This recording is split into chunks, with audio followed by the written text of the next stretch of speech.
और सुलेमान ने इमरान खान से खैरियत दरियाफ्त की। कासिम और सुलेमान की वालिद इमरान खान की अयादत। इमरान खान के बेटों ने उनसे लाहौर में मुलाकात की है। कासिम खान और सुलेमान खान ने इमरान खान से उनकी खैरियत दरियाफ्त की, उनके साथ वक्त गुजारा और अयादत भी की। इमरान खान जो कि गोली लगने से जख्मी हो गए थे, उनके बेटे उनकी अयादत के लिए पहुंचे। बोल न्यूज़ के नुमाइंदे खुसूसी अखलाक बाजवा इस वक्त वहां पर मौजूद हैं, उनसे मजीद सूरत-ए-हाल जानेंगे। अखलाक बताइएगा, जमान पार्क में ये मुलाकात हुई है, क्या गुफ्तगू हुई मुलाकात में?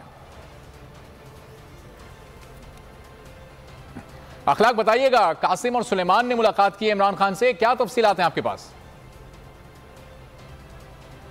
जी बिल्कुल, अब से कुछ देर कबल जो है वो पाकिस्तान तहरीक-ए-इंसाफ के जो चेयरमैन इमरान खान है, उनके बेटे जो हैं कासिम और सलमान जो हैं वो अब से कुछ देर कबल जो हैं वो पाकिस्तान पहुंचे हैं और इस हवाले से बाकायदा तौर पर उनको रिसीव करने के लिए जो है उनका इमरान खान का जो प्रोटोकॉल है और जो सूबाई मशीर दाखिला उमर सरफराज चीमा और मियाँ असलम इकबाल जो हैं वो गए हैं और अब से कुछ देर कबल ही कासिम और सलमान जो हैं वो अपने वालिद की खैरियत दरियाफ्त करने के लिए जमान पार्क भी पहुँच चुके हैं। इस वक्त जो है कासिम और सलमान की अपने वालिद के साथ मुलाकात जो है वो जारी है, जिसमें वो अपने वालिद की खैरियत दरियाफ्त करेंगे।